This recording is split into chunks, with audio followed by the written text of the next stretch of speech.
In the sweltering July of 1983, the Georgia sun poured a pale golden light over the town of Milledgeville, thick and silent to the point of eeriness.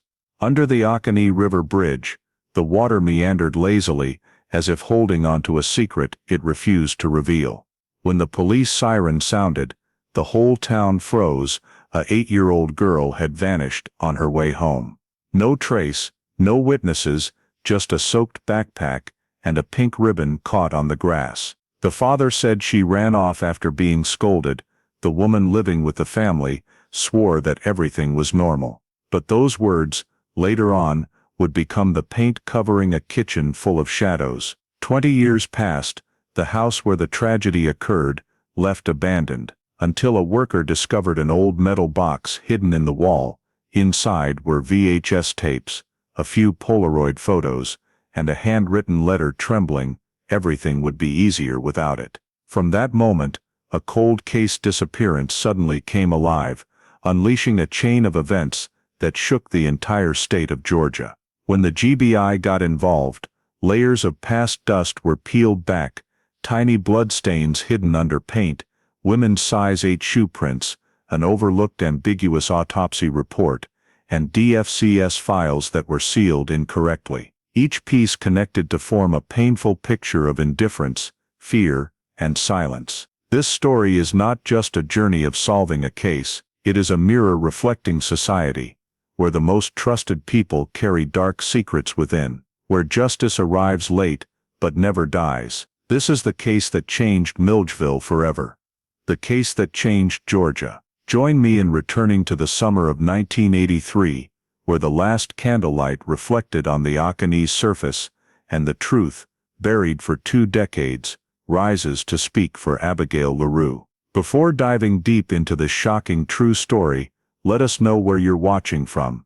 And if you love these journeys seeking forgotten justice, don't forget to subscribe so you don't miss the next part. The stifling afternoon in Milledgeville, Georgia. The heat lingered in the air like it was stuck between the rows of old moss-draped oaks. From the Creekside Elementary schoolyard, the children's voices faded as the summer school students dispersed. 8-year-old Abigail LaRue stepped out the gate with her faded red backpack and a plastic water bottle in hand. Her teacher walked her to the gate, reminding her to go straight home, and Abigail smiled, whispering that today her dad said he'd make the stew she liked. The path home ran along the Oconee River, shaded by oaks and carrying the town's signature damp earth scent. The late afternoon sun pierced through the leaves, casting mottled golden light and red dust on the roadbed. A few neighbors saw her pass by, walking slowly but steadily, humming her memorized lesson quietly. At the end of the road, in front of the LaRue family's small wooden house, a bronze Ford LTD was parked close to the curb. The person behind the wheel was Cindy Hale, Abigail's father's girlfriend. The neighbor across the street later recounted that Cindy wore sunglasses, tapping her fingers on the steering wheel, her eyes fixed on the end of the street. The engine idled quietly, a thin wisp of gray smoke rising in the sunlight. Abigail waved to the neighbor, beaming brightly, then stepped through the weathered wooden gate into the yard, where that car still waited. That was the last time anyone saw the little girl. The afternoon waned. As the sun dipped behind the riverside trees,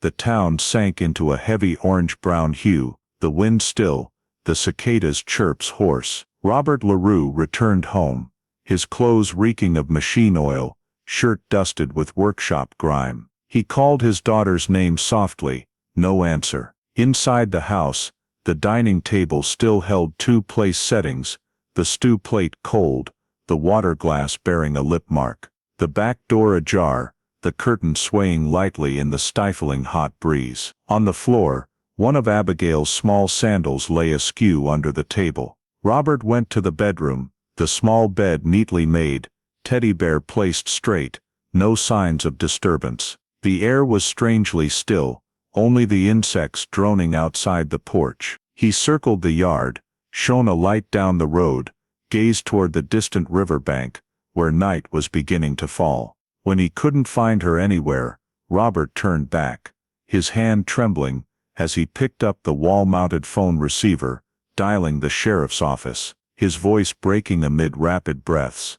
"She's gone. I can't find her. Abigail's not here anymore." In the old house, the wall clock struck 9 dry chimes, and no one answered the father's call. News of the disappearance spread quickly through the small town of Milledgeville, where everyone knew each other's faces. Less than an hour after Robert LaRue's call, the first Baldwin County Sheriff's Office patrol car arrived at the gray wooden house. Red and blue lights spun, casting onto the walls, mingling with the yellowish street lamp glow to create a dim, damp light. Deputy Alan Brody stepped out, his wide-brimmed hat shading half his sweat-slicked face. He jotted a few quick lines in his notebook, his eyes glancing over the still-cold dinner table before pausing at the small sandal lying abandoned under the table. Outside, neighbors gathered quietly, whispering questions no one could answer. By the time the search team arrived,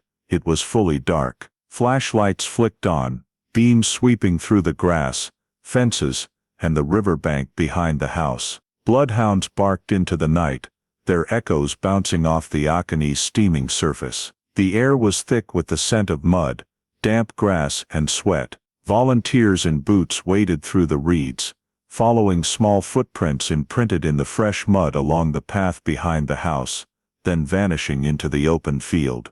Brody crouched down, holding his flashlight close to the ground, examining the child's shoe prints still clearly marked. Heading straight toward the river, no signs of return. "She didn't leave on her own," he said softly, but loud enough for the person next to him to hear. Near midnight, an officer found the soaked school backpack, caught in the bamboo thicket by the water's edge. Inside, a few thin notebooks stuck with water, crumpled homework papers, the child's handwriting still legible on a few lines. "I like summer because I get to go to school." A few meters away, a pink ribbon caked in mud, wrapped around a reed stem. Robert recognized it immediately, as the ribbon Abigail often tied in her hair. He collapsed to his knees, hands shaking uncontrollably, speechless. Brody quietly removed the item, placed it in an evidence bag, then scanned around, his flashlight beam cutting through the thick fog blanketing the river's surface. Everyone fell silent, only the insects and the water gently lapping against the rocky shore remaining. Around 2 a.m., Cindy Hale was brought back home for preliminary questioning. She wore a white t-shirt, hair tied high, her voice indifferent. "She often runs off when she's scolded. She knows the way home. She'll probably come back tomorrow." When Brody asked exactly when she had last seen Abigail, Cindy paused for a few seconds before giving an answer different from her previous statement. At first, she said she saw the girl in the yard. Moments later she claimed she only saw her from the kitchen window. Robert looked at her, his face ashen, while Brody quietly noted, "Inconsistent statement." The next morning, as the first sunlight filtered through the row of old churches, the search continued. Dozens of townsfolk brought their own small boats, fishing hooks, bamboo poles, scouring along the Oconee's bends. A helicopter was mobilized, sweeping overhead, its spotlight beaming down on reed beds. The once peaceful town now looked like a chaotic painting: police cars, flashing lights, people calling out amid the misty haze. The elderly stood on their porches watching, murmuring prayers. By afternoon, the search perimeter expanded toward the old wooden bridge leading to the southern forest. Brody led the way, followed by 2 other officers and a bloodhound. On the soft ground, deep tire tracks were imprinted, a worn rounded tread pattern, similar to the tires on Robert's Ford Ltd. He crouched to measure and photograph, then nodded to his team. "Log it. Could be related." As dusk fell again, the search paused. The small pieces of evidence were sealed and taken to the county office: the backpack, the ribbon, the crumpled homework papers, photos of the tire tracks. In the first report sent to Sheriff Hebert, Brody wrote, "No signs indicating the child left the home voluntarily. Small footprints directed toward the river, no return path." Tire marks near the scene matched the family member's vehicle type. Witnesses heard strange noises around 7 p.m. Source unidentified. That night, he sat in the patrol car, rereading his notes under the green glow of the dashboard lights. Outside, fog covered the river's surface, gusts of wind rustling the reeds lightly. He gazed into the darkness where the flashlights had gone out, feeling that something lurked beneath that calm water, a truth this town wasn't ready to face. In Brody's mind, Robert's words from the phone call echoed, "She's gone." But now, he understood this was no ordinary disappearance. A heavy atmosphere enveloped Milledgeville. In the quiet wooden houses along the riverbank, people started locking doors earlier, and the police knew they had entered a search unlike any before. 3 days after the search began, the Oconee River remained as still as if it had swallowed every trace. Each morning, thick fog blanketed the water, the rumble of rescue boat motors echoing then fading into the humidity. Milledgeville residents gathered along the banks, silently praying, carrying photos of the little girl, wild flowers, and small candles. The silence weighed heavily on the entire town. On the morning of the 4th day, a man rowing his boat to check his fishing nets around the downstream bend. When his oar bumped something soft and drifting, he leaned down, seeing a tangle of brown hair and a scrap of pink fabric caught under tree roots. He realized it wasn't a log,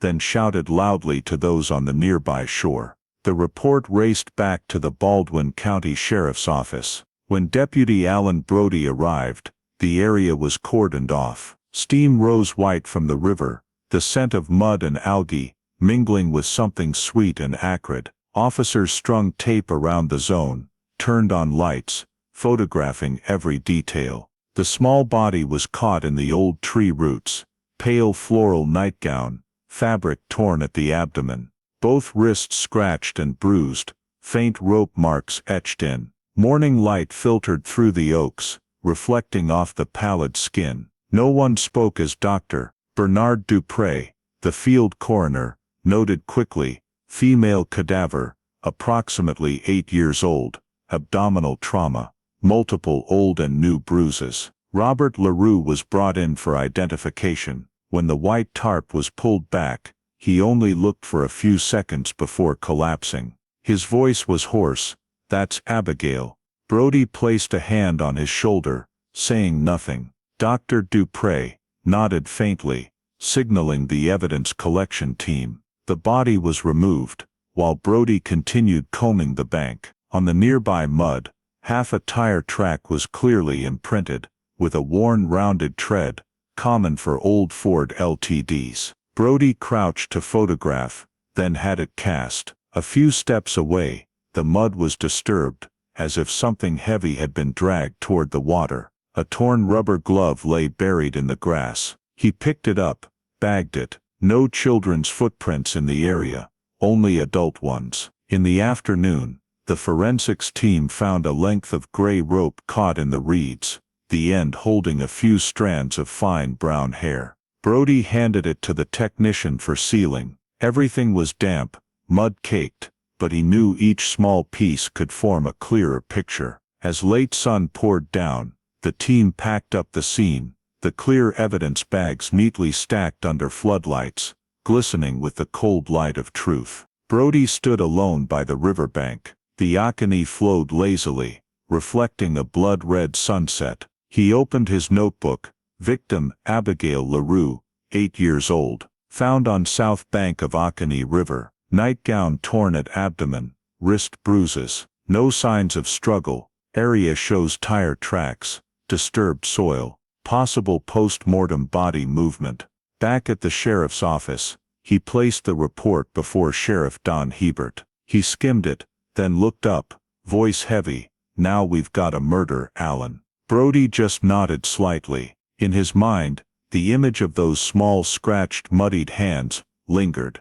Outside, the church bells rang 6 times, the sound carrying over the river, sinking into the fog. That night, rain began to fall. Rainwater washed away the mud on the paths, but couldn't cleanse the oppressive feeling blanketing the town. Brody paused before the evidence locker, gazing at the sealed bag holding Abigail's pink ribbon. He recalled Cindy's statement, "She ran off because she was scolded." He whispered, "No 8-year-old runs off in a nightgown in the middle of the night." In the dim yellow light, his face appeared tense and weary. In Milledgeville, where rain drummed on tin roofs, and the Oconee River coiled in the darkness, everyone knew something horrific had been found, and the little girl's disappearance had become an undeniable crime.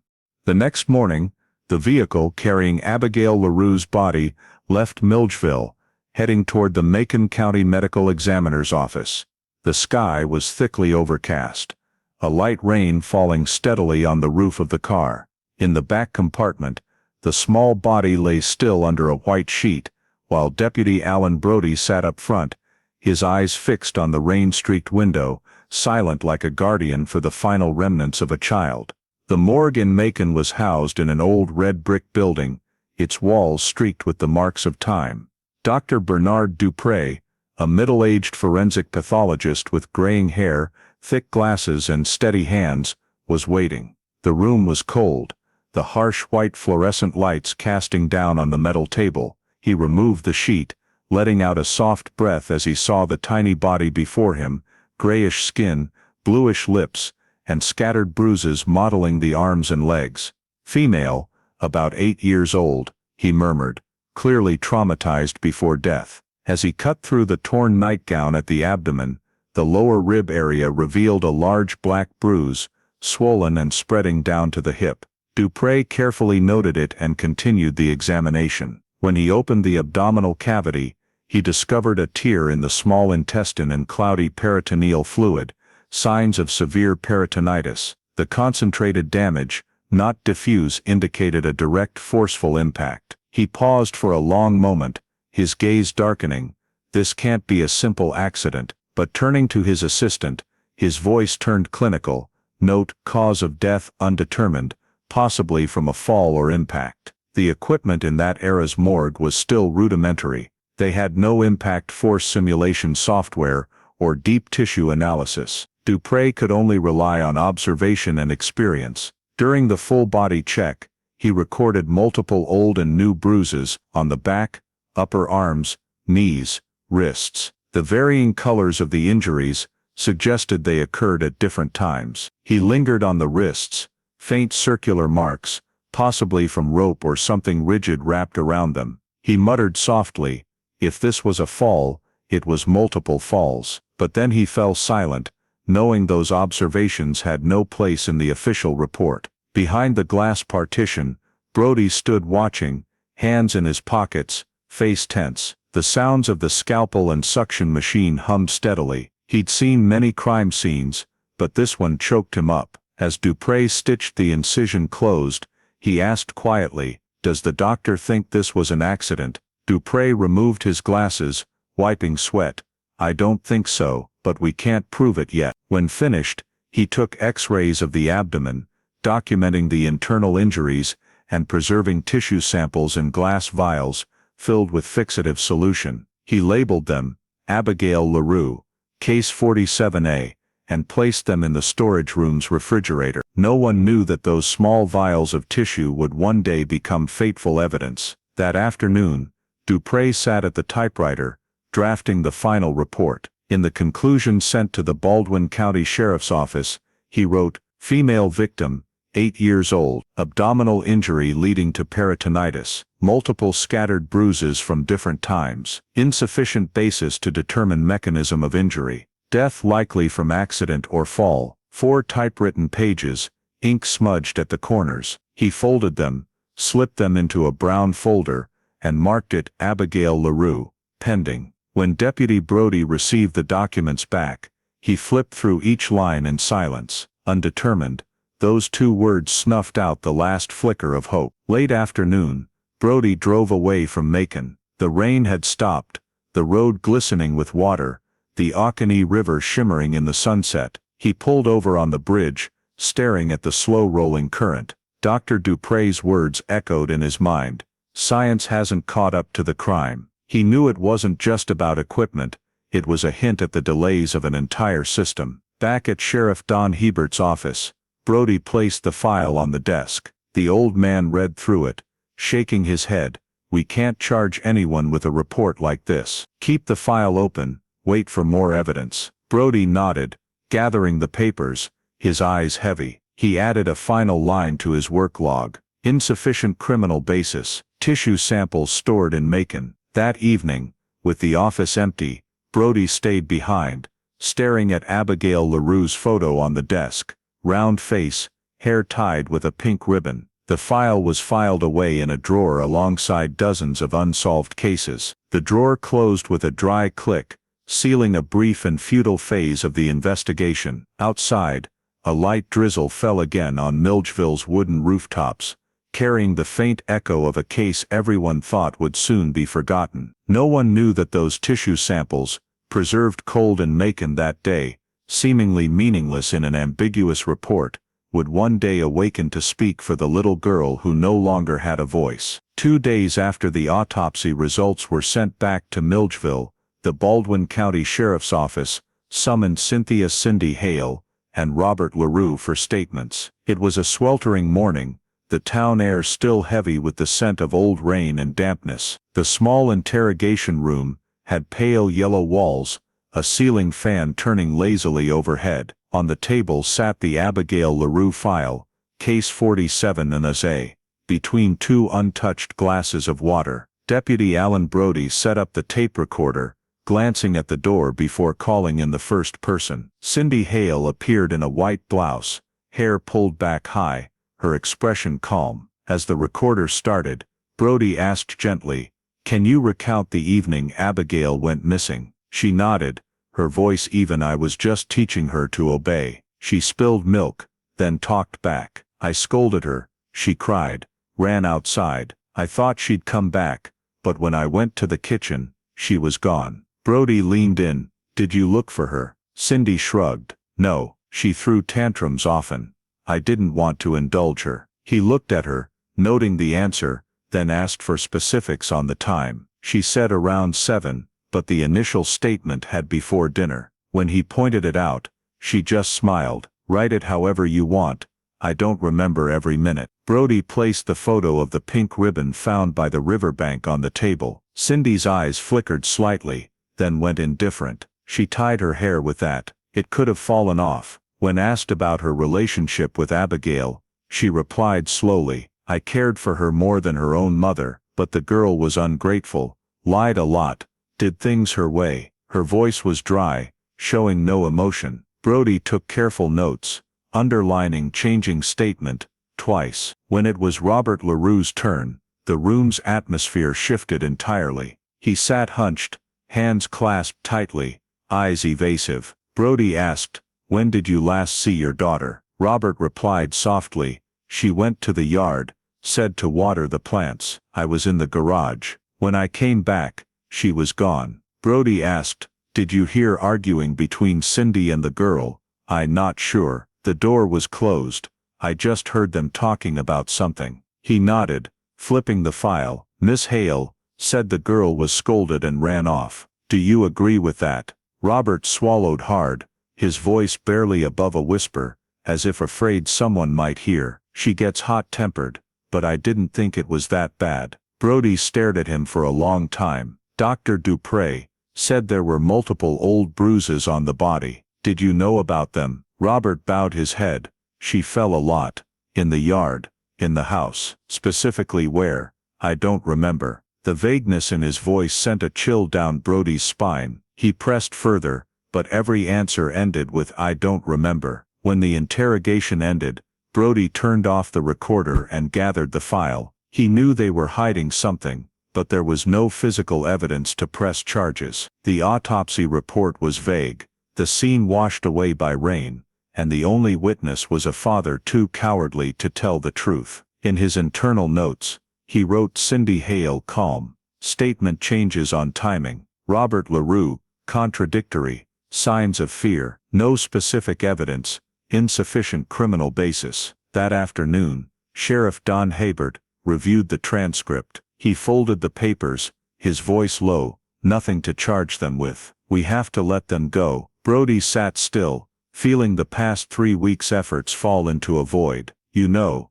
Hebert added, the law needs evidence, not hunches. Brody just nodded. He knew he was facing something worse than the crime itself, the silence. The next day, Robert returned to collect his daughter's things, the school bag and the pink ribbon. He stood silent for a moment, clutching the items tightly, then said softly, I didn't think she'd gone that far. Brody didn't respond, just watched as the man's figure receded, shrinking in the hot wind on the porch. That evening, with the office empty, Brody reopened the file. Dr. Dupre's cause undetermined line sat at the top of the first page, next to the interrogation transcript with nothing new. He closed it gently, placing it on the shelf among dozens of unsolved cases. The desk lamp cast light on the pale brown cover, reflecting, Case 47A, pending. He added a final line to his log. No progress. File on hold, awaiting further evidence. Outside the window, insects chirped in the hot, humid Milledgeville night. Across the Oconee River, wind rustled through the old oaks, carrying heavy moisture. Brody sat quietly, feeling like the whole case was slipping from his grasp, sinking with that silent river. By the end of the night, he turned off the light, stepped out of the room, leaving only a faint glow through the door window on the file cover. The words Abigail LaRue remained there, a silent reminder that justice had just been left behind. After the case was shelved, Deputy Alan Brody couldn't shake his unease. He kept combing through the files, and uncovered 3 overlooked reports from DFCS, the Division of Family and Children's Services, the state's Child Protection Agency. 3 thin folders, yellowed paper, buried in a stack of old documents in the county archives. The first report was filed by Abigail's second-grade teacher at Creekside Elementary. The date was a few months before she went missing. She wrote, student appeared with bruising around the eye, said she fell, but seemed frightened when pressed further. When guardians were mentioned, the child bowed her head, hands trembling, and didn't respond. The social worker's final note, insufficient evidence to confirm abuse. File closed. The second report came from the school nurse. She noted Abigail arriving with her hair cut close to the scalp, uneven, clearly done by an adult with crude scissors. When asked, Abigail replied softly, she said my hair was tangled, so she cut it. The health worker described the girl as trembling, avoiding adults' eyes. DFCS sent a caseworker to check the home, but only met Cindy Hale. She said curtly, nothing happened. The girl's stubborn, I was just teaching her. The record closed with the familiar line, family cooperative, no evidence of abuse detected. The third report, the most critical, was filed just weeks before Abigail disappeared. Social worker Lynn Porter arrived for a welfare check based on neighbors' reports of nighttime arguing and crashing objects. When Lynn got there, the door was ajar, but Cindy blocked it, refusing entry. The record stated, guardian displayed hostile attitude, demanded departure from the home, unable to verify child's condition. Conclusion, file closed, insufficient basis, 3 warnings, 3 times ignored. Brody read those lines over and over, feeling a chill. If just one of those reports had been handled seriously, that little girl might have been saved. He jotted in his notebook, DFCS missed 3 opportunities. That afternoon, he went to the DFCS office in downtown Milledgeville. An older staffer pulled the original files for him, and set them down. We followed procedure,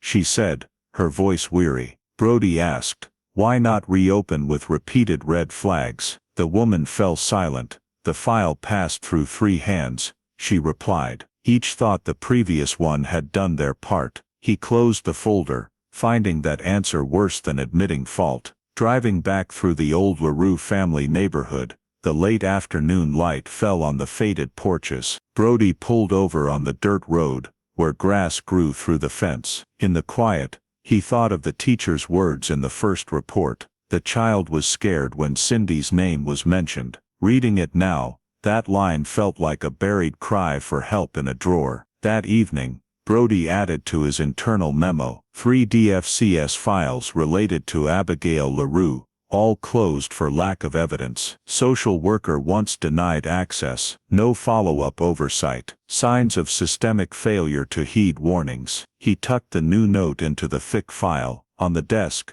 the pieces lay there, the vague autopsy report, inconsistent statements, and now 3 ignored reports. They all told one story, not of an accident, but of indifference. Outside, Milledgeville sank into darkness. Church bells tolled across the Oconee River, mingling with the last cicadas of the season. In the small room, Brody stared at the words, Case 47A pending, on the file cover, realizing Abigail's case wasn't just a family crime, but the first crack in the child protection system, where adults always arrive too late.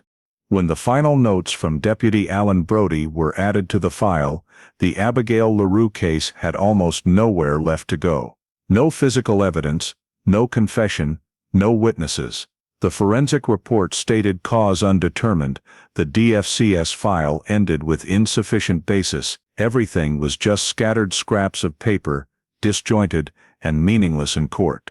The case #47A file was signed off by Hebert as temporarily closed, then carted down to the cold storage vault of the Baldwin County Sheriff's Office, shelved among dozens of unsolved cases. On the spine of the file, the words LaRue, Abigail, pending faded with the ink over the years. Milledgeville returned to its usual rhythm. The grocery store opened on schedule. The corner coffee shop still echoed with laughter. The townspeople's curiosity faded as quickly as any other news. In the early days, everyone talked about it: the little girl, the silent father, and the cold woman living with him. But gradually, with no new updates, people stopped mentioning it. Whenever the name LaRue was uttered, the conversation shifted immediately, as if the name carried a bad omen. The house where Abigail had once lived stood empty. The white-painted wooden gate rotted away, weeds overtaking the walkway. Occasionally, a few kids on bikes would pedal by, stopping to peer curiously through the fence, only to be called back by their parents' voices laced with a hint of fear. The house became a shadow in the town's memory. No one wanted to remember it, but no one could fully forget it either. Robert LaRue still worked at the old garage, but he grew quieter by the day. He avoided people's gazes, no longer attending church services or community meetings. Folks said that in the evenings, he'd sit on the front porch, beer bottle in hand, staring toward the Oconee River without a word. Cindy Hale left town a few months later, and no one knew where she went. Some said she moved back to live with relatives in Macon. Others claimed she headed to another state to start over. But to Brody, Cindy's disappearance only made the picture feel even more empty. At the county office, Brody still occasionally opened the cold case file cabinet, flipping through the brown cover of case #47A. He remembered every detail: the pink ribbon, the soggy school bag, the tire tracks in the mud. The evidence now lay dormant in the storage room, tagged, sealed, and dust-covered. He'd once tried reopening the case, submitting a request for re-examination, but the district prosecutor refused.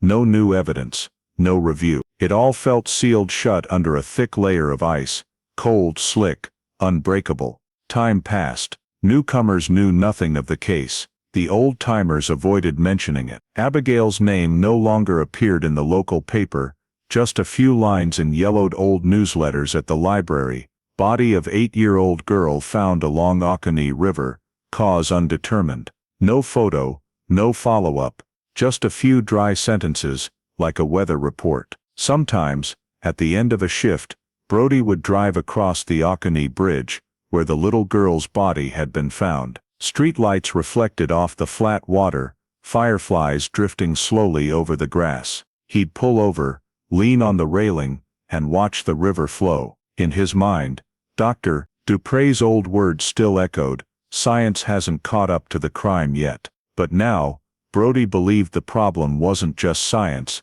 it was human forgetfulness. Every year, he thought about reopening the case, but new work always swept it away. Other names, other crimes, piled on top. The death of an 8-year-old girl, gradually slipped from the town's orbit of concern. To the system, Abigail was just an old file. To the neighbors, a sad story that was over. And to Brody, a scar that wouldn't heal, lying quiet under the uniform he put on each day. Months later, he was transferred to another department.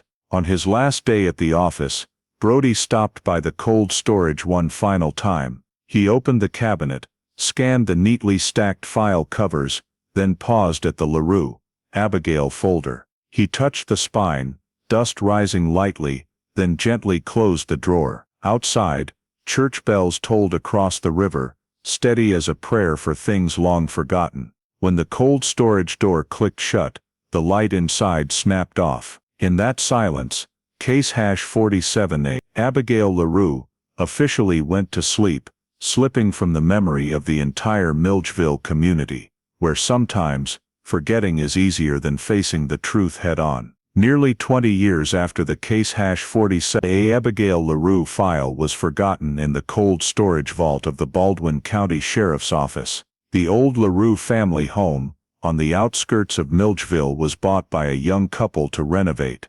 The wooden house had fallen into disrepair, with moldy walls and sagging roof sections. One summer morning, the Henderson and Sons construction crew began tearing out the back kitchen wall, where the wood had rotted and termites had burrowed deep. When worker Eddie Norris's hammer struck a patch of plaster, a sharp metallic clank rang out, dry and hollow. He knelt down, shone his flashlight, and spotted a rectangular tin box sealed with faded yellowed tape, hidden behind the bricks. Eddie pried away the wall section and lifted out the box. It was unusually heavy, its top covered in dust and rust spots. Scrawled faintly on the lid in marker, "Don't open." He carried it down to the site supervisor, figuring it was just some old junk from the previous owners. When the box was opened, a musty smell of dampness and rust wafted out. Inside was a black VHS tape, 3 Polaroid photos, and a folded paper envelope.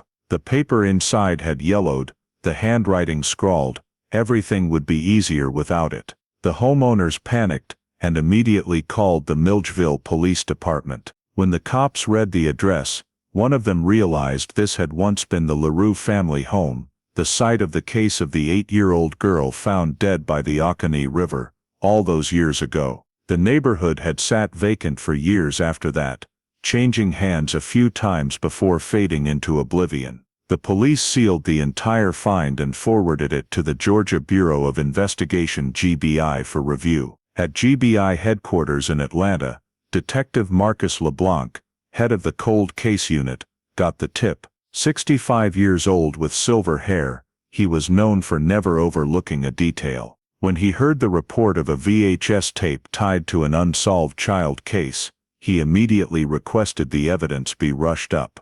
"What's buried in walls," he said, "is always what people want to forget most." That afternoon, in the evidence room, LeBlanc gloved up and opened the box. The old VHS tape, Sony brand, plastic warped with age, bore a faded label, "Home, 88. Beside it lay 3 Polaroids, one of a brown-haired little girl with her head bowed, another of an old kitchen, and the last of a half-open door with small children's feet dangling from a chair, blurry, but chilling. He set the photos aside and stared at the black reel, like something silently waiting to speak. Technician Maya Brooks was assigned to restore it. The old player was cleaned, the tape fed in slowly to avoid snapping. After some static hisses, the screen flickered with white specks, then the image sharpened, a dim kitchen, weak golden light, and a woman's voice. Thick southern drawl, "Keep your hands up." In the frame, a drenched little girl, trembling, held 2 cans of goods aloft. When her arms dropped, a slap echoed, the camera tilted, the image shook violently before cutting out. The room went dead silent. LeBlanc stood close to the screen, eyes glued. He knew he'd just seen what the old files had never captured, direct evidence of abuse. He ordered backups made, the original sealed, and the Abigail LaRue case reopened after nearly 2 decades in oblivion. The next day, LeBlanc drove to Milledgeville. The sheriff's office was unchanged, stained walls, smell of old paper and rattling AC. A young deputy led him down to storage, where the cold case cabinet still held dozens of unsolved files. On a high shelf, he found the brown folder marked case #47A, pending. The writing had faded, but it was still legible. Flipping it open, he saw Deputy Alan Brody's signature on the last page, alongside meticulous handwritten notes. He read slowly, line by line, no physical evidence. DFCS missed 3 times. In that moment, LeBlanc realized the cop from back then had been right. He'd just been born too early for the tools to prove it. On his way out of the office, LeBlanc stopped at the small bridge over the Oconee River. The water was still, reflecting the coppery sunset. He stood there a long time, watching the current, and thinking about the tape, about whoever had hidden it. Maybe Robert, or Cindy, someone in that house had tried to cover it up, but also left a confession for the future. The truth doesn't die, he murmured. Back in Atlanta, LeBlanc assembled the cold case team. On the big screen, he replayed the video, pausing at the frame where Cindy's hand flickered into view, wearing the familiar round ring. "This is our first image of the suspect," he said. "We reopen the case from here." Outside the window, dusk fell. Rain began pounding the city, heavy drops, drumming the glass. In the room, light from the screen cast on LeBlanc's face, aged but resolute. He looked at the little girl in the video,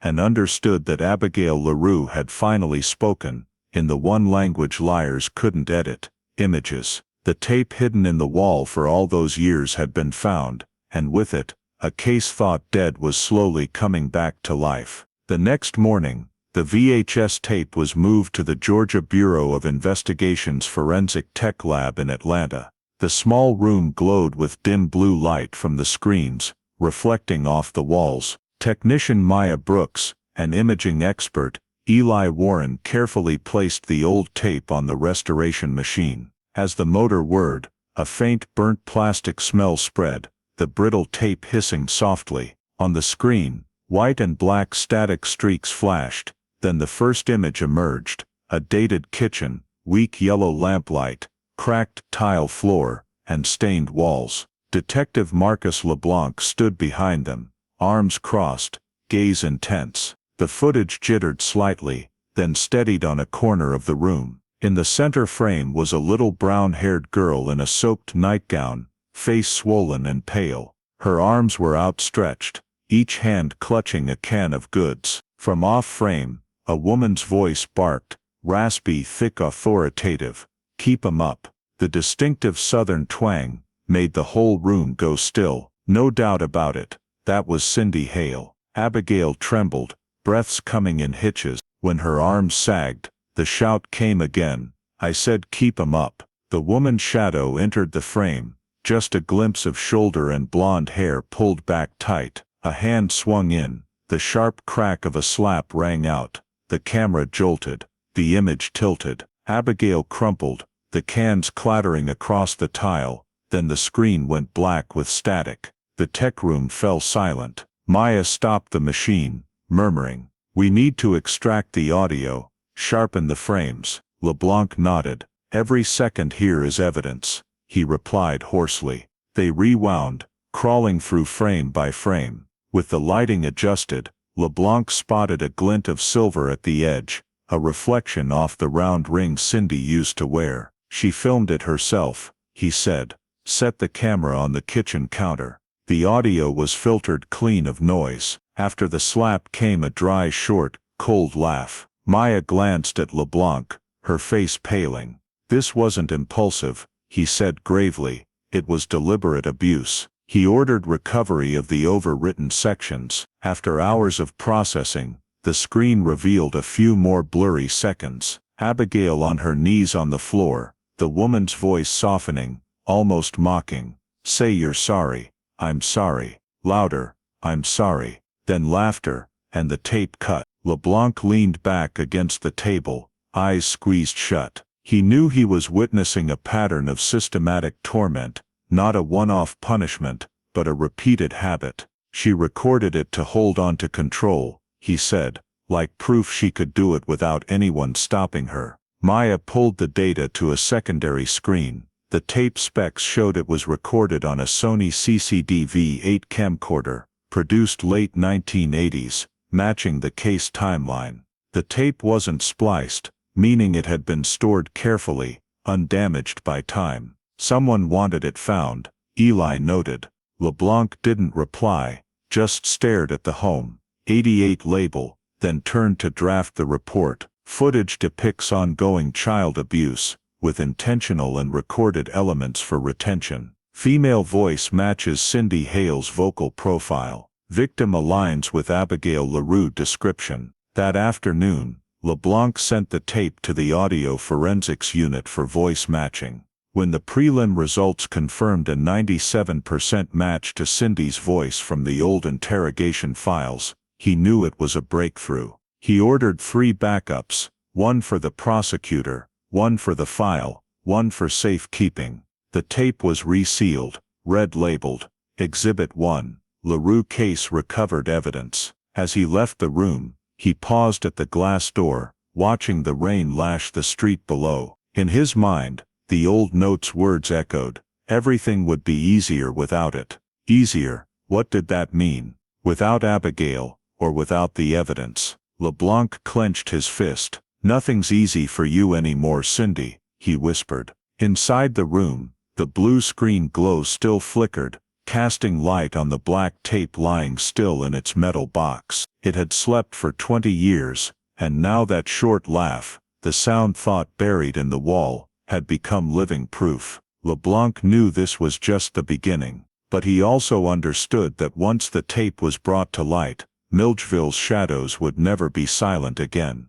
After the VHS tape was authenticated, Detective Marcus LeBlanc knew he needed scientific evidence to press charges. The video showed the abuse scene, but only if the cause of death matched would the case have sufficient grounds for prosecution. He turned to Dr. Jasmine Roark, the GBI Forensic Pathology Division's top expert, renowned for her ability to re-examine old cases using advanced biological technology. Dr. Roark's lab was located in a modern glass building on the outskirts of Atlanta. When LeBlanc brought the case #47A file, Abigail LaRue, she immediately asked, "Is the original tissue sample still preserved?" He replied, "It's been kept in Macon since 1983, still sealed." 3 days later, the metal box containing the intestinal and skin tissue sample tubes from Abigail was transported to the GBI under cold conditions, labeled with the faded handwriting of Dr. Bernard Dupré, stored for re-evaluation if needed. Nearly 20 years later, that note had become a reality. In the examination room, Dr. Roark wore a white lab coat and safety goggles. Under the cold lights, she opened each sample tube, carefully placing the tissue slices on glass slides, then inserting them into the modern electron microscope. The magnified images appeared: unevenly torn muscle tissue, burst blood vessels, deep and concentrated damage. Not from a fall. "This is direct trauma," she said softly. A powerful kick to the abdomen. When analyzing the tissue fluid, the results showed widespread peritonitis, the cause of death that Dr. Dupré had once suspected. But this time, modern histological technology clearly identified the force path running horizontally from front to back, corresponding to a direct adult kick. "This injury couldn't be an accident, it matches the scene in the video perfectly," she said. LeBlanc stood beside her, watching the simulation screen. The software reconstructed a 3D image of the abdominal area, showing an impact force of about 3,000 newtons, equivalent to an extremely powerful kick. The small intestine tissue ruptured, digestive fluid spilling into the abdominal cavity, causing rapid infection and excruciating pain. Roark shook her head slightly. She didn't die right away. She endured it for a few hours. This was a prolonged death. Her voice caught. When comparing the video images and the forensic results, the marks matched down to every detail. The injury location, the force direction, even the height corresponding to an adult's kick. Roark stated firmly, "Abigail LaRue's death was not an accident. This is homicide, killing by abuse." Her official report was 6 pages long, with the conclusion, tissue samples show small intestine injury from direct force, leading to peritonitis and death. The agent matches the violent behavior in the restored video. The death is determined to be homicide. When he finished reading, LeBlanc fell silent. He looked at Roark's signature, then back at Dupre's faded ink line from years ago, cause undetermined. Nearly 2 decades had passed, and technology had finally proven what the human heart had known for a long time. Justice is slow, he said softly, but it doesn't forget. That afternoon, he brought the results to the Baldwin County Prosecutor's office. In the small conference room, the prosecutor skimmed each line, pausing at the word homicide. The room was deathly quiet. Finally, he looked up. We're reopening the LaRue case. This time, no doubt. LeBlanc just nodded, his hand gripping the file tightly. On the way back, he stopped the car by the Oconee River. The water was still as a mirror, reflecting the deep red sunset. He recalled the old photo, the soaked pink ribbon, the small shoes under the dining table. Now every detail had a voice. What was blurred in 1983 was now illuminated by science and patience. When he returned to GBI headquarters, LeBlanc placed the VHS tape and the forensic report on the same table. 2 pieces of evidence, one from the past, one from the present, had finally said the same thing. Abigail LaRue was murdered, not lost in an accident. He resealed the file, labeling it red, Exhibit 2, Forensic Confirmation. Night fell, the lab lights reflecting off the glass. LeBlanc stood looking, a feeling of both heaviness and relief rising in his chest. 20 years ago, a child was buried in silence. Today technology, and human persistence, had made her voice heard again. He said softly to himself, "We've brought her back from the darkness." After the forensic examination results confirmed Abigail LaRue's death as homicide, Detective Marcus LeBlanc returned to the old house on the outskirts of Milledgeville, where the VHS tape had once been found. He wanted to check if the house still held any traces that the 1983 investigation had overlooked. One morning, in early May, the GBI Forensic Reconstruction Unit's evidence team arrived. They brought 3D scanning equipment and Blue Star luminol lights to detect biological traces. The peeling paint wooden house was damp and silent amid the dense trees. As the green laser swept across the kitchen, the old walls came into clear view, right where in the VHS tape, Cindy had once ordered Abigail to keep your hands up high. Technician Eli Warren scanned every centimeter, eyes glued to the screen displaying the 3D map. Amid the gray paint patches, a small bright spot appeared in the kitchen corner, near the sink. "Stop," LeBlanc said. The fluorescent light faded, revealing the shape of a small blood stain covered over with paint. The sample was taken and sealed on the spot. 2 days later, the DNA lab confirmed, the sample matched Abigail LaRue's DNA from the 1982 hospital records, 100%. LeBlanc held the results, staring long at the line 100% match. The blood stain the size of a pea, covered for nearly 20 years, now became the final piece showing Abigail had been injured right in her own kitchen. The old report had once noted, no signs of abuse detected in the home. Now the painted-over wall itself refuted that. The tech team continued scanning the floor. Under the old dust, they discovered a faint women's shoe print, size 8, narrow toe. Using laser scanning technology, they reconstructed the sole pattern, a diamond cross weave, characteristic of the Sears-Macon women's line from the early 1980s. LeBlanc immediately requested a search of Cindy Hale's old financial records. In the seized search warrant receipts from the 1983 house raid, there was a line, Sears, women's flat shoes, size 8, model 1124. A perfect match. LeBlanc looked at the shoe print photo next to the receipt, lips pressed tight. "She stood right here," he said quietly, "right where the girl fell." The evidence team measured the distance between the shoe print and the blood stain, just 1.2 meters, matching the posture in the video, a direct kick from an adult forward. The technicians used Scene Rebuilder 9.0 software to reconstruct a full 3D model of the scene, recreating the camera angle, positions, and forced direction. On the screen, the reconstruction appeared, the little girl standing against the wall, the woman approaching, raising her foot, a powerful kick, sending the victim crumpling. When the simulation paused, the room fell silent. LeBlanc said slowly, "That's the moment that led to death." The evidence was compiled in the official report sent to the Baldwin County prosecutor. Scene reconstruction shows the victim's bloodstain in the same video filming position. Cindy Hale's shoe print matches the Sears make and purchase sample. The chain of evidence closes: video, DNA, behavior, motive. Abigail LaRue's death occurred in the home, not an accident. Late afternoon, as everyone packed up the equipment, LeBlanc stood alone in the kitchen. Slanted sunlight filtered through the dusty window frame, shining on the wall patch where the VHS box had been hidden. He touched the peeled paint layer, a chill running down his spine. Each plank of wood, each brick seemed to still hold the old sounds, screams, cries, and even the heavy breathing in the video. Outside, wind rustled through the oak rows, carrying the creak of the eaves. Milledgeville in the afternoon was serene as if no tragedy had ever happened. But in LeBlanc's eyes, this house was no longer a residence, it was a silent witness to crime.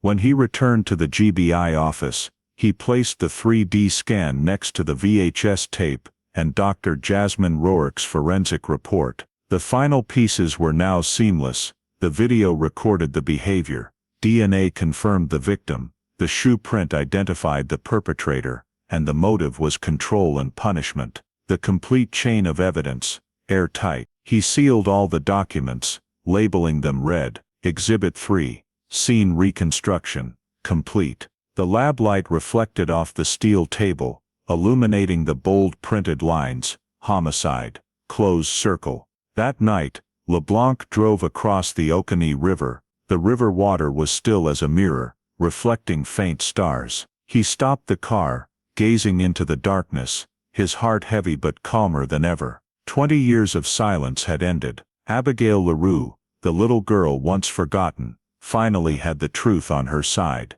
With the chain of evidence complete, video, DNA, shoe print and forensics, Detective Marcus LeBlanc didn't stop. He needed to uncover the VHS tape's origin, who filmed it, who hid it, and why it was buried in the wall. At the GBI tech room, the equipment recovery team disassembled the tape casing. On the back, they discovered the camera serial number, Sony CCDV 8-32764. A manufacturer database search showed the device was sold at Electro World Macon in 1981, purchased by Robert LaRue. The payment receipt matched the old house address. LeBlanc looked at the faded ink printout, saying softly, "He said he had no camera, but he was the one who bought it."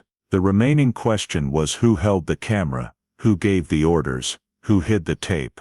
To solidify the timeline, LeBlanc reviewed the 1983 electricity bills. On the night Abigail disappeared, the meter recorded activity until 10:47 p.m., later than Robert's claimed sleep time. The house lights were still on when the girl vanished. The old facts began to align: the video filmed in the kitchen, blood on the wall, then the body taken to the river. LeBlanc visited Thelma Carter, 78, the old neighbor living across from the LaRue house. Her red brick home was still intact, only the oak in the yard, taller than before. When he mentioned Abigail, she fell silent for a moment, then said quietly, "I still remember that night. I heard something heavy splash into the water, then a short scream, very faint." LeBlanc paused his pen, asking, "Are you sure?" "Sure." I opened the window. The echo came from their riverbank side. I thought it was a cat falling in, so I didn't call the police. The next morning, hearing the girl was missing, I knew I'd been wrong. That account, though arriving nearly 20 years late, still matched the body discovery location. LeBlanc added a note to the file: sound corresponds to time of body disposal into river. Witness Carter, reliable. In parallel, he followed leads from DFC, Division of Family and Children Services, the agency that had overlooked reports about Abigail. Through the old staff list, LeBlanc tracked down Lynn Porter, the social worker who handled the LaRue file at the time, now retired and living in Savannah. When he arrived, Porter, now in her 70s, sat on the wooden porch overlooking the sea. Hearing his introduction, she nodded slightly. I'd feared this day would never come. During the statement session, she recounted, voice trembling, I remember that case clearly. There were 3 abuse reports, but all closed. We knew something was off, but overload. Each worker handled over 200 files. I went to their house once, got chased out by Cindy. I noted it, but superiors said insufficient evidence. After that, the file was shelved. She paused, eyes reddening. We failed. Everyone feared discipline more than losing a child. LeBlanc stayed silent, no blame. He just said your words today will be officially recorded. Porter nodded, tears streaming. I want to say sorry, not just to the girl, but to all the children the system forgot. As he left the house, sea wind blew strong, carrying salt smells and wave crashes. He knew those confessions couldn't change the past, but they were enough to prove the Abigail LaRue case had been neglected by collective indifference. Back at the office, LeBlanc placed 3 new documents on the table, the camera receipt copy in Robert LaRue's name, Thelma Carter's statement, and Lynn Porter's audio recording. He wrote in the report, camera serial matches Robert LaRue's receipt, confirms tape origin. Witness Carter heard splash and scream on disappearance night. Former DFC's worker Lynn Porter admits overlooking warnings due to caseload overload. Chain of evidence and statements align with forensic results. Intentional homicide, followed by body concealment. That evening, with the office lit only by dim yellow light, LeBlanc sat alone. On the table, the VHS tape lay next to the yellowed receipt, like 2 ends of a timeline thread. He opened his notebook, writing the last line for that day. The case isn't just reopened, it's come alive, thanks to those who finally dared to tell the truth. Outside, light rain fell through the window. LeBlanc looked out at the murky sky, saying softly, justice sometimes comes late, but it still comes. Somewhere across the Oconee River, the memories of Milledgeville seemed to stir faintly, as if Abigail's spirit had finally been heard. After the chain of evidence was confirmed, video, DNA, shoe prints, and witness testimony, Detective Marcus LeBlanc submitted the prosecution request to the Baldwin County District Attorney's Office. The prosecutor said, only one sentence, 20 years don't make the crime go away. It's time to get them. The next morning, the GBI task force conducted the arrest of Cynthia Cindy Hale, 67, at the Maple Hollow nursing home on the outskirts of Macon. The quiet of the early morning was shattered as police cars pulled up to the gate. A nurse pointed toward the garden, where she was sitting reading the newspaper. As LeBlanc approached, Cindy looked up, her eyes cloudy, but not surprised at all. Cynthia Hale, you are under arrest for first-degree murder and aggravated child abuse. LeBlanc read, his voice low. He handed over the arrest warrant, the handcuffs gleaming in the sunlight. Cindy just let the newspaper fall, looking off into the distance. It's all been too long ago. LeBlanc replied, not long enough to forget a child. She didn't resist, just stood up, her hands clasped in front. As she passed the other elderly residents, she smiled strangely, without any expression of fear or remorse. In the car, Cindy looked out the window frame, silent the whole way. The news spread in just a few hours. The local station aired a special bulletin, Arrest in Georgia Cold Case Stuns Milledgeville. The 1983 case of the 8-year-old girl was reopened after nearly 2 decades. At the same time, another team raided the old auto repair shop south of Milledgeville, where Robert LaRue still worked. He had silver hair, a hunched posture, hands stained with grease. When he saw LeBlanc step in, he understood immediately. I knew this day would come, he said quietly. LeBlanc replied, you're charged with failure to protect, not protecting your daughter from abuse. Robert didn't fight back. He looked around the shop, where a small photo of Abigail hung on the wall, then said softly, I should have done it a long time ago. The two suspects were escorted to GBI Atlanta. In front of the headquarters, dozens of reporters swarmed, flashes popping wildly. Cindy stepped out first, in a gray blouse, silver hair disheveled, eyes empty. A reporter shouted, "Do you regret it?" She replied softly, "I don't remember anymore." In the interrogation room, white lights shone down on the steel table. LeBlanc placed the VHS tape and the pink ribbon photo in front of Cindy. "You know what these are," he said. She glanced at them, her voice hoarse. "The kid wouldn't listen. I was just teaching her how to be quiet, and she died because of that silence," LeBlanc replied. Cindy looked up at him, a faint smile crossing her lips. "Back then, who cared?" He closed the file, coldly. "Now they do." Robert was interrogated separately. He sat with his head bowed, voice trembling. "I didn't think she'd go that far. I was afraid of losing the family, afraid of losing everything." LeBlanc said sharply, "You lost more than that. You lost your own daughter." Robert dropped his head, tears rolling down. "I was a coward," he said quietly, "and the kid paid the price." That afternoon, the GBI building was packed with media. Major networks aired simultaneously, "Georgia cold case solved after 20 years, 2 arrested."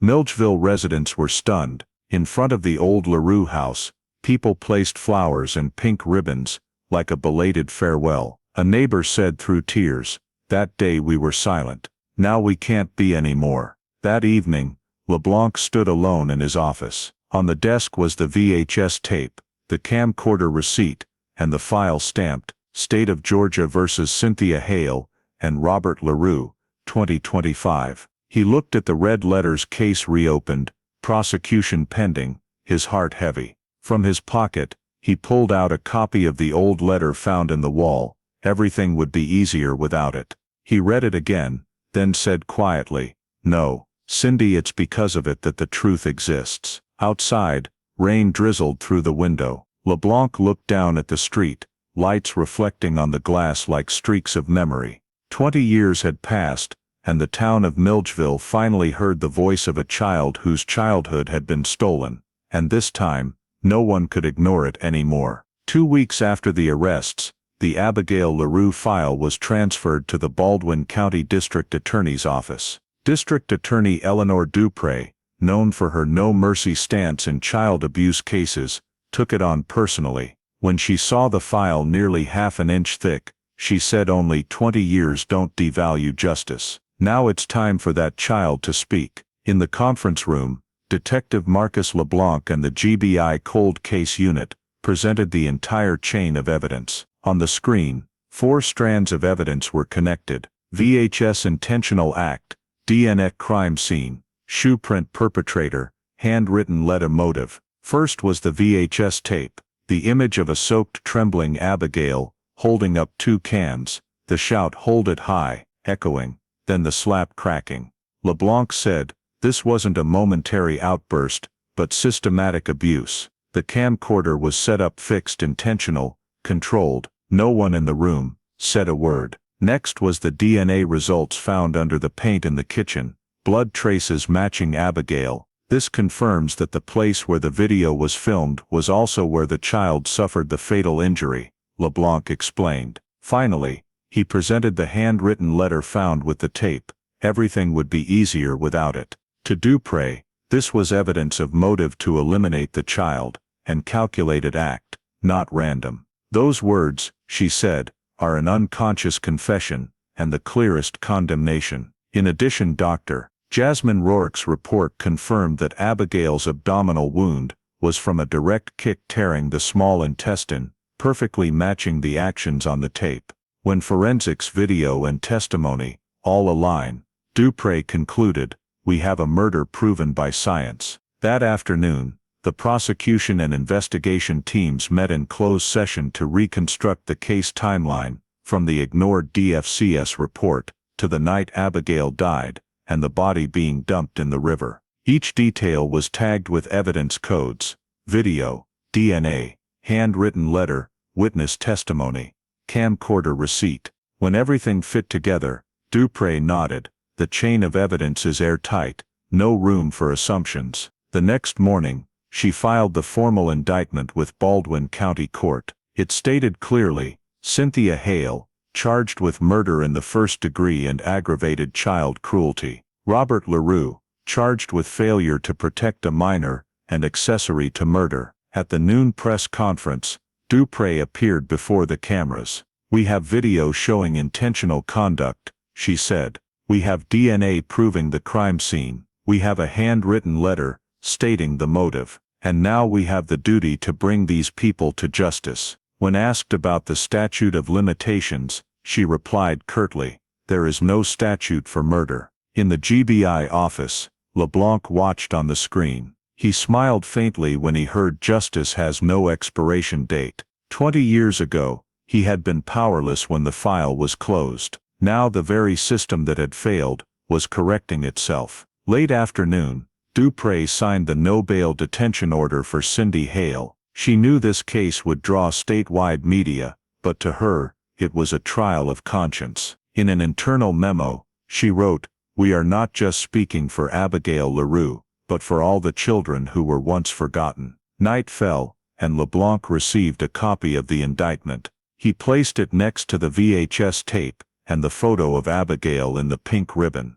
The desk lamp cast down, reflecting the bold printed words, "State of Georgia v. Cynthia Hale and Robert LaRue, indictment filed." Outside the window, the Oconee River still flowed quietly through the town of Milledgeville. 20 years of silence had ended, not with screams, but with the cold lines of the law, written for the little child once forgotten by the world. Early morning, the Baldwin County Courthouse was packed. Hundreds of Milledgeville residents arrived, while the sky was still dim, hands holding pink ribbons, the symbol of little Abigail LaRue. Outside the gates, media set up cameras, reporters crowding the steps. Inside, the air was thick, heavy like before a storm. At 9 a.m., the clerk called, "The State of Georgia Court convenes the trial of Cynthia Hale and Robert LaRue on charges of first-degree murder and child abuse." For the prosecution, District Attorney Eleanor Dupree led the GBI team. Beside her was Detective Marcus LeBlanc, who had reopened the case after 20 years. Cindy Hale was brought into the courtroom in a beige prison jumpsuit, silver hair, face cold. Beside her, Robert LaRue bowed his head, hands shaking, looking older than his years. No one in the gallery spoke. Dupree opened with a low voice, "Today, we are not just trying two people, we are trying the silence that killed a child." She held up the thick file, saying firmly, "We have video DNA, shoe prints, a handwritten letter, and forensic results, all proving one thing: Abigail LaRue was murdered in her own home." Then she signaled. The lights dimmed, the large screen lit up. The shaky image appeared, soaked Abigail, hands trembling, holding two cans, the shout, "Hold it high," then the slap rang out, the camera tilting. When the screen went dark, the room was deathly silent. No whispers, just a few choked sobs. A woman in the gallery buried her face and cried. Dupree turned to the jury. This wasn't discipline. This was intentional abuse, filmed to control and humiliate the victim. Next she called Dr. Jasmine Rourke, the forensic expert, to the stand. Dr. Rourke presented concisely, the victim died from a small intestine tear, leading to peritonitis. The wound matches a direct forceful kick from an adult, not an accident. The body showed multiple old bruises, indicating repeated abuse. The defense attorney stood. "Your Honor, back then, disciplining children with beatings wasn't uncommon. This conduct, though harsh, had no intent to kill." Some in the room murmured in protest. Dupree immediately countered, "No era accepts beating a child to death and hiding the body. That wasn't discipline, that was torture." When called, LeBlanc recounted the investigation, from finding the metal box in the wall, restoring the VHS tape, to identifying the DNA and shoe prints. Every piece of evidence matches. The girl was beaten in the kitchen, right where the blood was found. Size 8 shoe prints matched the sample Cindy once bought. Video forensics, crime scene, all point in one direction. The defense asked, "Do you have direct evidence that my client kicked the victim in the abdomen. LeBlanc looked straight. Yes, it's the image on the tape. And the forensics proved that kick killed Abigail. No doubt. He paused, voice slow. No one disciplines a child with violence like that. The atmosphere in the courtroom grew thick. Cindy Hale sat still, eyes sunken, unresponsive. Robert LaRue was called next. His voice trembled. I heard the crying, but I didn't dare stop it. I was afraid of losing the home, losing her. The words brought tears to many eyes. Dupree said, only you were afraid of losing your family, and you lost your daughter. In the afternoon, the prosecution presented the handwritten letter. Everything would be easier without it. Dupree held the paper up to the jury. This is a confession. It is Abigail. She believed everything would be easier when that child disappeared, and she made it happen. The defense tried to deflect. My client is elderly, with declining memory. She no longer remembers the details. Dupree replied curtly, the law remembers for her. At the end of the day, Dupree summed up, no assumptions left, only evidence. Abigail LaRue's death wasn't a family tragedy. It was intentional crime. Her voice sharpened, and we will not let silence kill another child. The judge ordered a recess for the jury to deliberate. As they left the room, many stayed rooted, unable to shake off the shock. A reporter whispered, I've never seen a courtroom this heavy. Outside, Milledgeville's sky was overcast. The crowd gathered on the steps, hands holding candles and pink ribbons. The evening news ticker read, the Milledgeville trial, community faces its past. In the car, LeBlanc sat silently. He looked toward the lit courthouse, remembering the old promise, one day, the truth will be heard. Now it had become reality. In the back seat, Dupree closed the file, sighing, tomorrow, the jury will read the verdict. LeBlanc replied softly, whatever the outcome, Abigail has already won. She made the whole town listen. Night fell, and the Baldwin courthouse sank into dim golden lights. And after 20 years of silence, Milledgeville had finally looked straight at its own crime, through the face of an 8-year-old child, who no longer had a chance to speak. On the morning of the sentencing, a thin layer of fog blanketed Milledgeville. Dozens of townsfolk stood silently in front of the Baldwin County Courthouse, holding pink ribbons, candle flames flickering in the mist.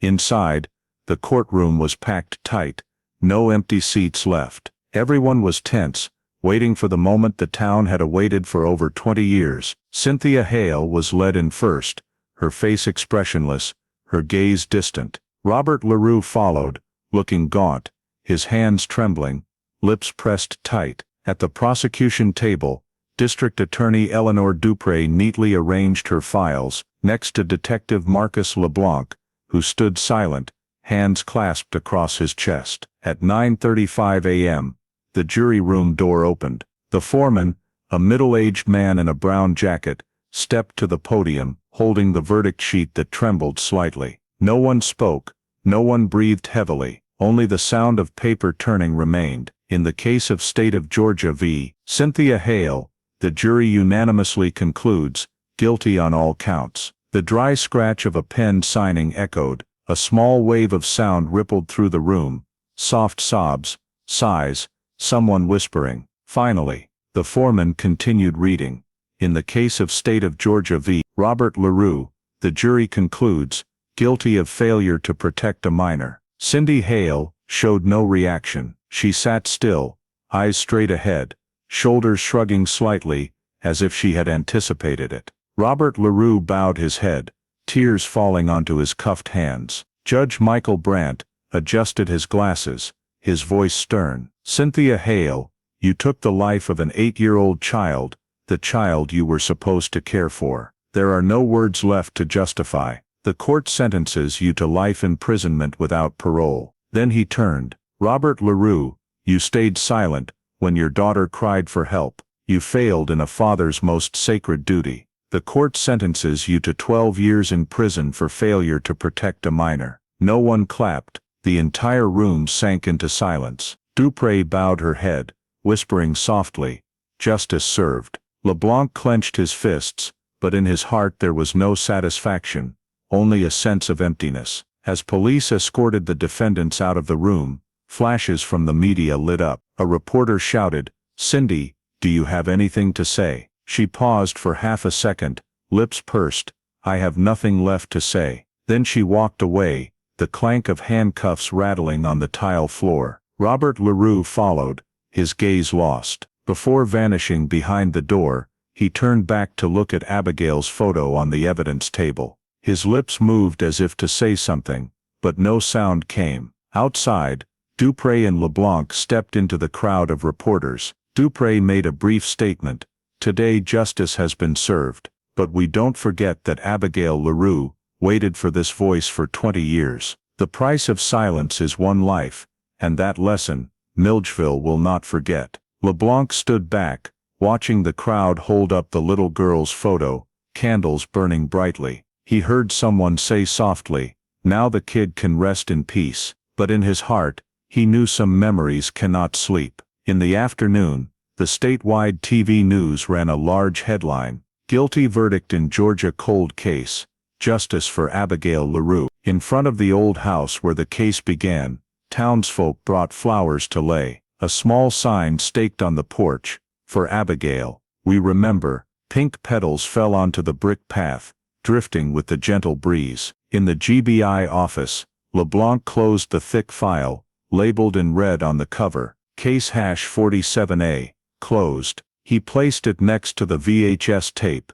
the first piece of evidence that reopened the case. Beside it was Abigail's photo, a gentle smile, amid hair tied with a pink ribbon. Dupré entered, standing beside him. 20 years, she said softly. "Sometimes justice comes late, but it still comes." LeBlanc nodded. "Yeah, but the truth always leaves scars." She smiled sadly. "Scars are also a way for us to remember." As night fell, Milledgeville lit up with hundreds of candles around the courthouse. Townsfolk gathered, chanting Abigail's name in the wind, "Abigail LaRue." Wax drips flowed down to the ground, blending into the mist like tears. Somewhere in the darkness, LeBlanc looked back at the light, reflecting on the office window glass, whispering softly.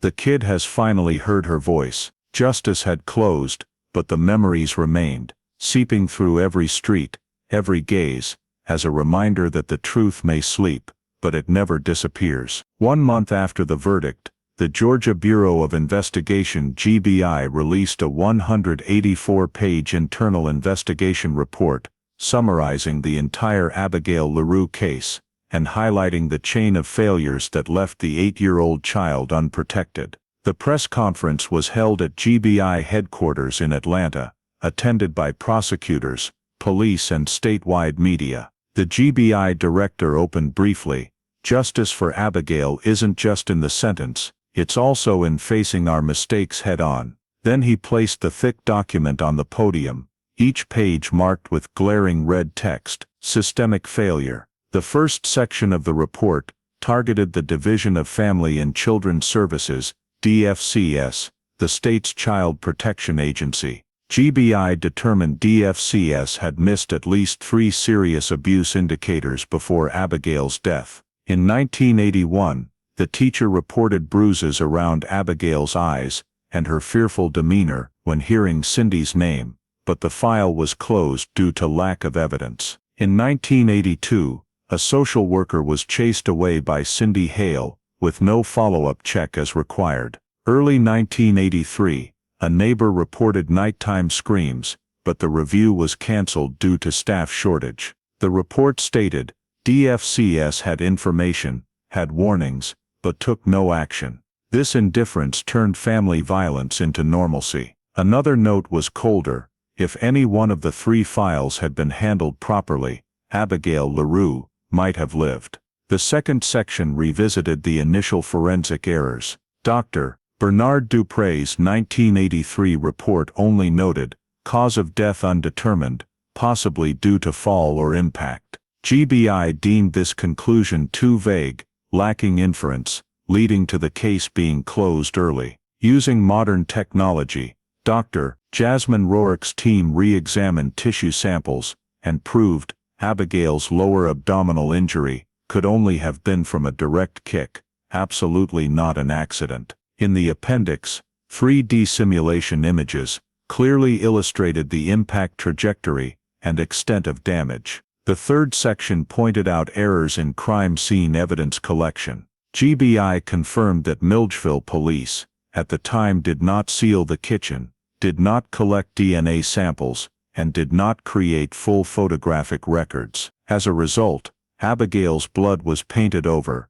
shoe prints were obscured, and the scene was washed away before examination. The report noted, the lack of procedure allowed the crime to be covered up for 20 years. When the report was released, major news outlets ran the headline in unison, GBI report exposes system failures in LaRue case. On television, District Attorney Eleanor Dupre stated, the verdict is justice for one person. This report is justice for thousands of other children. That afternoon, the Georgia governor held a press conference at the Capitol building in Atlanta, announcing the launch of the Child Case Review Initiative, a statewide program to reopen child abuse files that were wrongly closed. He said, each file is a life. From today, no child will die in silence. According to the plan, the program is implemented by GBI in coordination with DFCS and the State Department of Justice, expected to review over 1,200 cases within 2 years. The state allocated a $30 million budget for digitizing files, analyzing residual DNA, and training social workers. A child fatality reassessment team was established to review suspected overlooked criminal cases. In the report, GBI concluded with a short but haunting line. Abigail LaRue was not just a victim of abuse, she was a victim of a system that chose silence. The news spread across the state. In Milledgeville, townsfolk gathered in front of the courthouse, lighting candles again under Abigail's photo. A retired teacher told a reporter, the kid's death was painful, but at least it forced the adults to wake up. In the GBI office, Marcus LeBlanc received a copy of the report. On the first page was printed, Case #47A Foundation for Reform. He sat silently, flipping through the pages, seeing his name listed in the appendix as lead investigator. But he only lingered on Abigail's photo clipped in the file, whispering, the kid did what none of us could.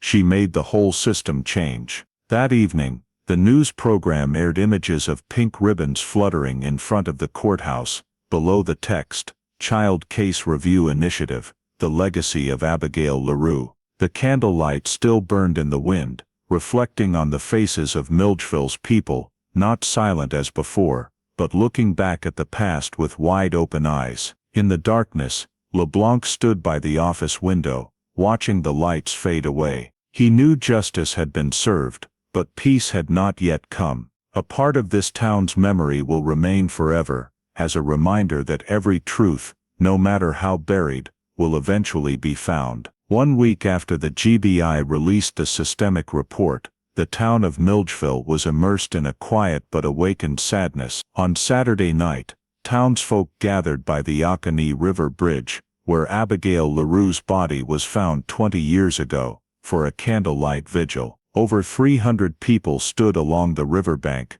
each holding a candle, the wind gently swaying, lights twinkling reflected on the dark water like a mirror. A local priest opened the ceremony with a short prayer, then Mrs. Thelma Carter, the elderly neighbor who had heard the splash into the water and a short scream that year, stepped up to the microphone. Her voice trembled, but was resolute. We have been silent too long. Now, no one is allowed to look away anymore. Beside her, Abigail's former teacher, with silver hair, tears welling up, said, I reported it once, but no one listened. Tonight, I'm here to tell the kid that finally, everyone has listened. As she placed her candle into the river, small lights began to drift away, like a sparkling band of stars in the night. Someone softly sang Amazing Grace, the song blending with the wind and water. Statewide media covered it, calling the case that changed Milledgeville, not just because of the verdict,